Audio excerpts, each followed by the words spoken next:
Pertama memisahkan, iaitulah firman Allah Ta'ala, wa man yudlilillahu fama lahu min waliyyin min ba'dih. Dan sesiapa yang Allah Ta'ala takdirkan dia menjadi sesat, maka tiada penolong baginya selepas Allah. Barang siapa yang dikecewakan oleh Allah Ta'ala kerana dia sombong, tak mahu beriman kepada Allah dan tidak mahu bergantung dengan Allah Ta'ala, dia berasa dia bijak sangat, cerdik sangat, lebih pada orang, seperti iblis dan mereka yang seperti iblis, maka Tuhan biarkan mereka yang macam ni, lalu dia menjadi sesat. Bila dia menjadi sesat, maka tidak ada siapa yang boleh menolong dan boleh memberi perlindungan kepadanya. Di antaranya ialah mereka yang tidak beriman kepada Nabi Muhammad sallallahu alaihi wasallam. Apabila Nabi sallallahu alaihi wasallam mengajak mereka kepada iman, padahal mereka mempunyai hubungan keluarga yang rapat dengan Nabi sallallahu alaihi wasallam.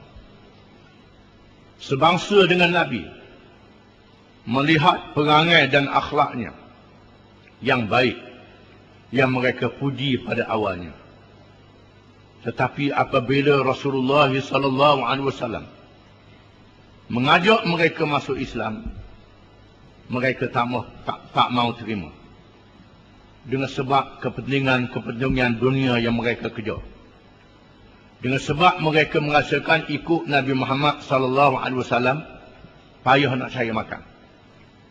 Dan begitulah mereka yang dikecewakan oleh Allah di kalangan umat manusia yang kemudian, yang tak mahu ikut Islam. Dia merasakan ikut Islam ni susah. Kalau nak senang, jangan ikut Islam. Ataupun ikut Islam separuh-separuh saja, jangan ikut habis, barulah jadi senang. Kalau ikut Islam sepenuhnya, akan jadi susah. Mereka yang seperti ini tidak layak mendapat hidayah daripada Allah Ta'ala untuk menjadi orang-orang yang beriman. Wa tara az-zalimina lamma ra'aw al-'adab yaquluna hal ila maraddin min sabil. Dan engkau melihat orang-orang yang zalim, yang menzalimi diri mereka sendiri kerana mereka tidak beriman, menzalimi orang lain dengan sekak orang lain beriman. Lamma ra'awul azab, tatkala mereka melihat azab. Setengah ulama mengatakan azab neraka pada hari kiamat kelak. Setengah ulama mengatakan dalam kubur dah. Setelah mereka melihat azab kubur menimpa mereka, barulah mereka sedar dan percaya pada masa itu. Yaquluna hal ila maraddin min sabil.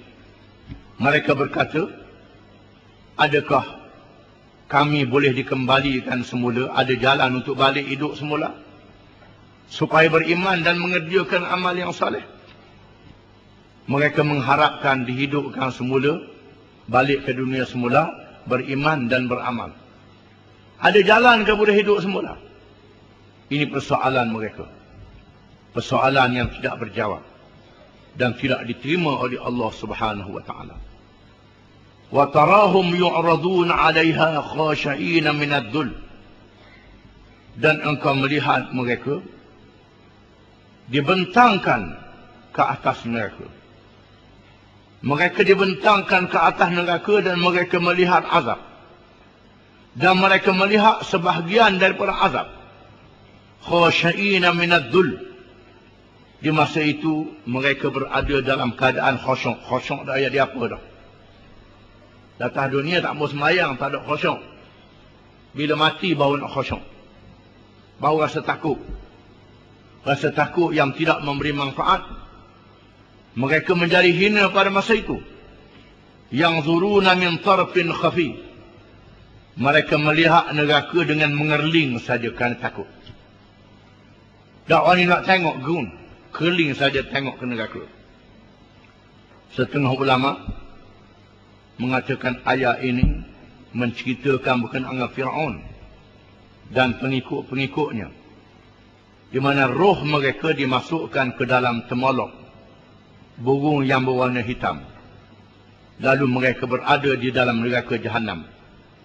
Dibentangkan kepada mereka neraka Jahannam itu. Di antara yang mengatakan begini maksudnya ialah Ibnu Mas'ud. Dan berkata setengah ulama pula, mereka ialah orang-orang musyrikin seluruhnya. Apabila dibentangkan kepada mereka di dalam kubur mereka akan dosa-dosa mereka. Dan dipamerkan kepada mereka akan azab kubur. Di masa itu mereka merasa gerun dan takut. Yang zuruna min tarfin khafi. Mereka melihat dengan mengerling sahaja kerana ketakutan melihat azab yang ada di hadapan mereka. Wa qala alladhina amanu innal khasirina alladhina khasiru anfusahum wa ahlihim yawmal qiyamah. Dan berkatalah pula orang-orang yang beriman, sesungguhnya orang-orang yang rugi ialah mereka yang merugikan diri mereka dan keluarga mereka sendiri pada hari kiamat. Yang merugikan mereka dan merugikan keluarga mereka pada hari kiamat. Kalau sekiranya keluarga mereka masuk neraka, mereka tak boleh tolong keluarga mereka. Kalau sekiranya keluarga mereka masuk syurga, Allah Ta'ala dindingkan mereka dengan keluarga mereka. Tak boleh menolong di antara satu sama lain. Mereka merugikan berhubung dengan keluarga mereka sendiri. Tak ada harapan nak bersama dengan keluarga. Dan mengikut satu tafsiran yang lain, Allah Ta'ala menyediakan setiap manusia dengan ahli-ahli dan keluarga dia di kalangan bidadari dan wildanum mukhalladun di dalam syurga. Tiap-tiap orang ada belaka. Sama ada orang Islam ataupun orang kafir. Adapun orang kafir yang zalim yang masuk neraka, maka keluarga yang disediakan oleh Allah dalam syurga boleh ke orang lain, tak boleh ke dia dah. Boleh ke orang lain. Bila mereka tak layak masuk syurga, maka segala isteri, bidadari, segala pelayan dalam syurga boleh ke orang lain. Iaitulah mereka rugi tidak mendapat keluarga dalam syurga. Ini mengikut tafsir setengah ulama.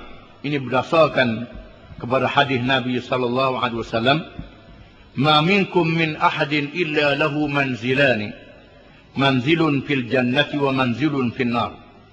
Fa idza mata fa dakhala an-nar, waritha ahlul jannati manzilahu. Fadzalika qauluhu ta'ala ulaika humul warithun." Yang bermaksud, tiada seseorang di kalangan kamu malaikat disediakan kepadanya dua tempat. Satu tempat dalam syurga dan satu tempat dalam neraka. Apabila dia mati masuk neraka, maka ahli-ahli syurga mewarisi tempat yang disediakan untuk mereka dalam syurga kerana kerana tuannya tak layak.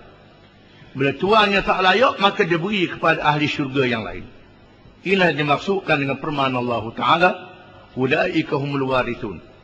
Mereka itulah ahli-ahli syurga yang mewarisi, yakni mewarisi tempat-tempat ahli neraka yang tak layak masuk syurga. Dan Allah Ta'ala berfirman lagi, ala inna zalimina fi azabim muqim. Ingatlah, sesungguhnya orang-orang yang zalim itu, yang zalim lagi kafir, layak masuk neraka, mereka berada dalam azab dalam keadaan kekal. Mereka kekal dalam neraka selama-lamanya. Wa ma kana lahum min awliya yansurunahum min dunillah. Wa man yudlilillahu fama lahu min sabil. Dan tiadalah bagi mereka penolong-penolong yang boleh menolong mereka daripada Allah, yakni daripada azab Allah Ta'ala. Mereka yang duduk dalam neraka itu tak dapat penolong yang boleh menyelamatkan mereka daripada neraka yang boleh membebaskan mereka daripada neraka. Tak ada penolong. Duduk dalam neraka lah selama-lamanya. Wa man yudlilillahu fama lahu min sabil. Dan sesiapa yang Allah Ta'ala jadikan dia sesat, kerana dia pilih yang sesat, Allah Ta'ala kata, loh ambil kamu, mu nak sesat sangat. Bahkan dalam dunia pun dia dah cakap, dah apalah ambil kaku dia. Hak molek ni ambil kamu. Hak berani dia bercakap. Allah, sila. Barang siapa yang pilih yang sesat itu, maka tidak ada jalan baginya untuk menyelamatkan diri. Seterusnya Allah Ta'ala menyeru kepada kita semua. Istajibu li rabbikum. Sahutlah kamu akan seruan Tuhan kamu. Iaitulah seruan supaya kamu beriman kepada Allah dan kamu mentaati Allah Subhanahu wa Ta'ala dengan mengerjakan perintahnya dan meninggalkan segala larangannya. Sahutlah kamu akan seruan Tuhan kamu. Min qabli an ya'ti yawmun la maradda lahu min Allah. Sebelum tiba kepada kamu hari, iaitulah hari kiamat, yang kamu tidak boleh menolak, yang kamu tidak boleh menolak daripada Allah Subhanahu wa Ta'ala. Tak boleh nak tolak. Malakum min malja'in. Tidak ada tempat selamat bagi kamu daripada azab. Wa malakum min nakir. Dan tidak ada penolong yang boleh menolong kamu daripada azab Allah Subhanahu wa Ta'ala. Sahutlah seruan Allah dengan beriman dan taat untuk bersedia menghadapi hari kiamat, hari yang mesti berlaku, di mana hari itu tidak ada penolong malaikat Allah, tidak ada pelindung malaikat Allah, tidak boleh melepah diri daripada Allah. Kalau nak selamat, sahut seruan Allah Ta'ala, supaya kamu beriman dengan kamu beriman, supaya kamu taat dengan kamu mengerjakan taat. Fa in a'radu fama arsalnaka 'alaihim hafizah. Maka jika sekiranya mereka berpaling, mereka tak mahu kepada iman itu, wahai Muhammad sallallahu alaihi wasallam, kamu ajak mereka beriman, mereka berpaling, buat tak tahu, tak mau ikutmu wahai Muhammad, fama arsalnaka 'alaihim hafizah. Maka tidaklah kami utuskan engkau menjadi pengawas kepada mereka wahai Muhammad. Kami tak utus kamu menjadi pengawas untuk mereka buat amal wahai Muhammad. Nak cek mereka buat kerja jahat apa pada. Tak usah cek lah wahai Muhammad. Lock kepada mereka lah dengan kejahatan mereka. Inna alaikal balag. In alaikal balag. Tidak ada kewajipan kepadamu malaikat menyampaikan saja wahai Muhammad. Tuhan tak suruh mu cek mereka buat apa. Tugas kamu menyampaikan agama Allah kepada manusia. Setengah ulama menyatakan ayat ini dinasahkan dengan ayat perang. Dinasahkan hukumnya dengan ayat perang. Setelah diwajibkan berperang, orang kafir diberi pilih. Sama ada mereka masuk Islam. Kalau mereka tak mau masuk Islam, tunduk di bawah pemerintahan Islam, ataupun jangan kaca Islam ni, ataupun berperang. Itu diberi kepada mereka. Maka setengah ulama mengatakan ayat ini dinasahkan dengan ayat perang. Setengah ulama mengatakan tidak dinasahkan, tapi dalam keadaan yang berbeza, situasi dan suasana yang berbeza. Dalam keadaan mereka tak sanggup kita berdakwah, dakwahlah mereka. Dalam keadaan mereka sanggup baru kita berperang. Kalau mereka tak sanggup, mereka tunduk, jangan paksa mereka. Maka ayat ini dipakai sepanjang masa. Ayat perang itu di tempat yang lain. Ini mengikut pendapat setengah ulama. Wa inna idza adzaqna al-insana minna rahmatan fariha biha. Dan sesungguhnya apabila kami rasakan kepada manusia, yakni manusia yang kafir, kami rasakan kepada manusia yang kafir rahmat daripada kami. Di antara rahmat itu sihat, senang, ada pakat. Itu adalah pemberian daripada Allah Ta'ala. Sama ada mereka sedar ataupun mereka tak sedar. Bila Tuhan beri rahmat, mereka dalam keadaan nikmat, dalam keadaan sihat, dalam keadaan segar. Fariha biha, bergembiralah dengannya. Bila Tuhan beri sihat, meniaga boleh banyak, untung banyak, maka ada, bertanam jadi, boleh hasil banyak, tubuh sihat, keluarga sihat, mereka bergembira dengan nikmat itu. Wa in tusibuhum sayyi'atun bima qaddamat aydihim fa innal insana kafur. Dan jika mereka ditimpa oleh keburukan, bila mari bala bencana dengan sebab apa yang dilakukan oleh tangan-tangan mereka sendiri, sesungguhnya manusia itu kufur akan nikmat Tuhannya.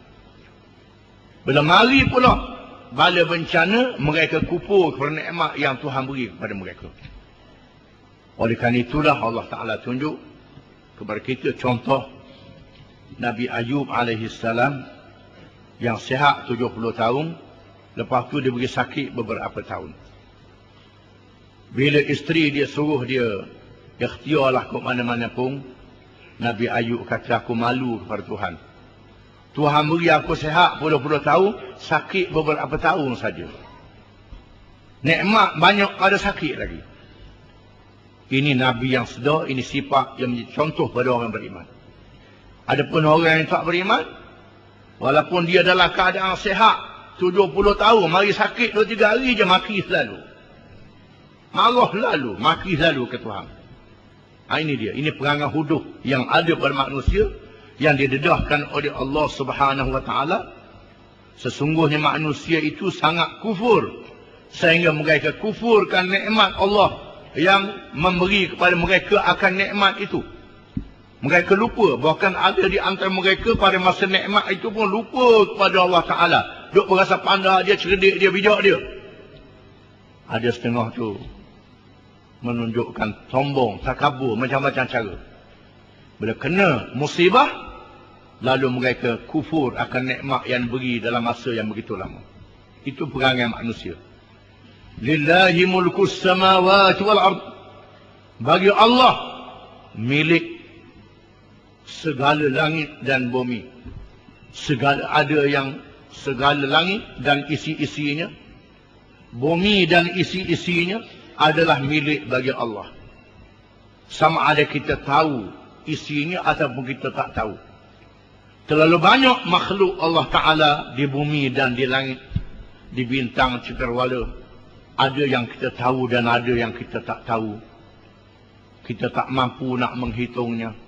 Ada yang halus, ada yang kasar. Semuanya menjadi milik Allah Ta'ala, yang kita beriman kepada kekuasaannya dan kebesaran Allah Ta'ala. Yakhluqu ma yasha'. Dia mencipta apa yang dia kehendaki. Yahabu liman yasha'u inatha. Dia mengurniakan kepada siapa yang dia kehendaki. Termasuk di kalangan rasul-rasulnya akan anak-anak lelaki. Seperti Nabi, akan anak-anak perempuan. Di antara rasul itu diberi anak perempuan saja, tidak ada anak lelaki. Iaitulah Nabi Lut alaihissalam. Nabi Lut, Tuhan beri kepada dia boleh anak puang. Habis anak puang. Bila Nabi Lut diserbu oleh kaum dia, Nabi Lut kata, sayang aku tidak ada pelindung. Anak puang belaka. Nak lawang tak boleh takluk. Lalu Nabi Lut kata malaikat, setelah Nabi Lut merayu kepada pembesar-pembesar negeri Sadum yang datang nak ragu malaikat. Dia tak kenal malaikat. Malaikat rupa lawa. Nabi Lut kata, jangan, kalau nak nikah dengan anak aku pun tak apa. Nikah dengan anak aku lah, pilih mana-mana. Tapi jenis mereka yang jahat ni nak ke budak muda-muda tu juga. Tak tahu budak muda-muda ni malaikat. Mudah-mudahan aku ada ruknin rasyid, pelindung yang kuat, yang gagah, yang boleh menolong aku. Semua anak perempuan mereka. Lalu malaikat kata, wahai Lut, aku ni adalah utusan Allah. Mu jangan takut. Di kalangan Rasul tu diberi anak perempuan. Tak ada anak lelaki. Iaitulah Nabi Lut alaihissalam. Oleh kerana itu, orang tu dia sedih. Boleh anak puang belaka. Nabi Lut boleh anak puang.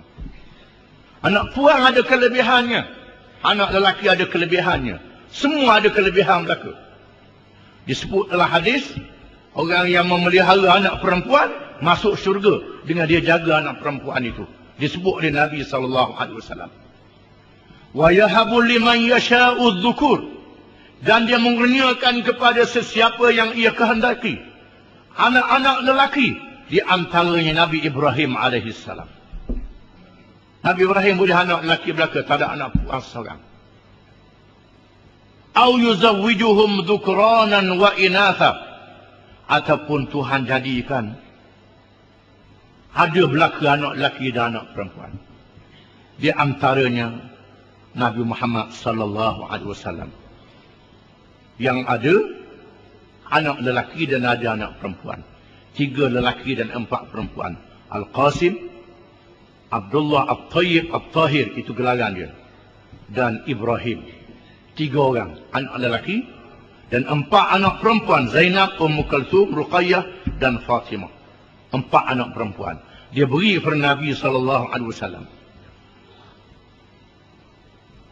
Dan Allah Ta'ala berfirman, wa yaj'alu man yasha'u aqimah. Dan Allah Ta'ala jadikan sesiapa yang ia kehendaki mandu, tak ada anak langsung. Iaitulah Nabi Yahya bin Zakaria dan Nabi Isa alaihi wassalatu wassalam. Tak ada anak. Nabi Yahya tak ada anak, Nabi Isa tak ada anak. Nabi Isa bini pun tak ada. Nabi Yahya bini pun tak ada. Dan ada Nabi yang tidak ada anak. Lelaki pun tak ada, perempuan pun tak ada. Mandu. Begitulah Tuhan jadikan manusia. Maknanya kalau Nabi-Nabi dan Rasul-Rasul Tuhan jadikan begitu, maka kita yang tak Nabi, yang tak Rasul ni rasa sedihlah. Itu mengikut susunan Allah Ta'ala yang maha bijaksana. Innahu alimun qadir. Sesungguhnya ia Allah itu alimun, maha mengetahui. Qadirun, maha berkuasa. Allah Ta'ala maha mengetahui apa tujuan dia buat. Dia tahu. Dan semua yang dibuat oleh Allah Ta'ala adalah baik. Qadirun, yang maha berkuasa. Sebarang dia nak, jadi belaka. Tak ada siapa yang boleh sekat Allah Ta'ala. Itu ialah sifat Allah Ta'ala yang maha suci daripada segala kekurangan, yang wajib kita beriman kepadanya. Wallahu a'lam.